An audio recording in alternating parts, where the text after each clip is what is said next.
Segment of the show for today.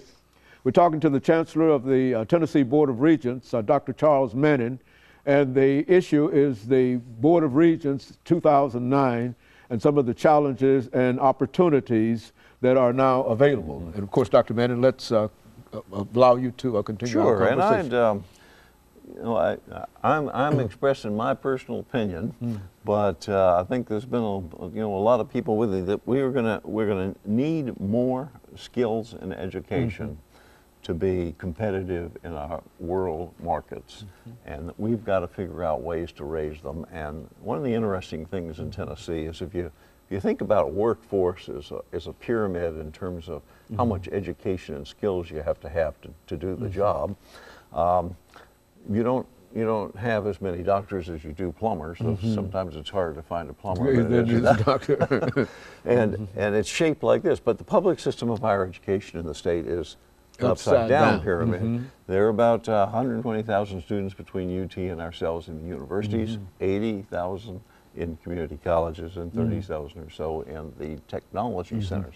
So if you believe what I do, then a community really needs to think about advancing their workforce as a part of the essential infrastructure, just like waters and sewer and transportation, communication. It is a part, yes, it is. It needs to be a part of that. And I'll tell you what some communities are doing, and I think that it's very interesting that they are actually using city money or county money to help support students who graduate from the high school in their community to go to the community college in that region, or the tech centers in some cases. And bring that skill back to them, is that? And if you think about that middle third of students, they sometimes don't start college, or if they do, they don't finish, and we're trying to get them all the way through.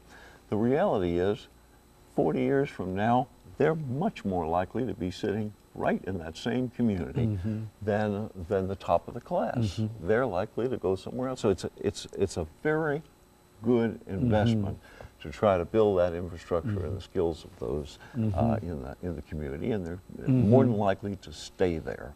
So places like Sullivan County and East Tennessee and Dyersburg and West Tennessee, they are doing that, and I think it's going to be necessary because the tuition's going to keep going up some. And we spoke of lottery before. That's a big help to those students who get it. But if you go back to that middle third, they're more than likely not to. Adults, we've opened it up so it's possible now to get it, but still, if you look at the percentages, it's still not promised to adults. Is that not very many are getting it yet. Now, I have to mention that these technology centers, where you could learn machining or driving a truck, they have what's called Wilder NAFE scholarship. That's out of the that's out of the lottery money. But you don't have to meet certain. You don't have to have a GPA of a particular level to be able to get that. So you can start there. So there's a lottery in technology in a real sense. Is that what? Without, I mean, you have to graduate from high school, but it doesn't say you have to have a B average, or you have to have a 19 on your ACT tests, or any of that. You don't have to have that, and it is available. Which is another opportunity for those who are so inclined toward that area to recognize that there is this training, and that this training can be paid for by the state. Is that? Yeah, and you think about being fully licensed as an auto mechanic, you can be in the $40,000 to $50,000 range, and if you do well at it, be twice that in not too much time. So it's in terms of getting your life going. One other thing I'd mention from a student's perspective and a family's perspective, and I'll use nursing as an example.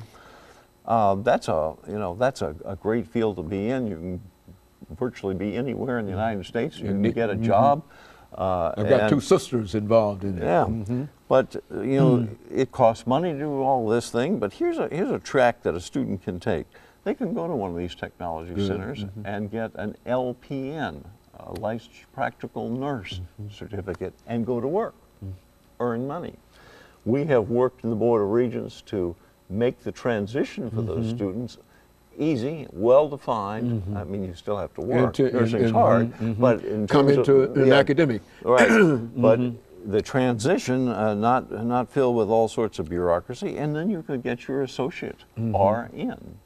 And you can keep on going, and in fact, on the Regents Online degree now, you can get a master's in nursing, clinical work,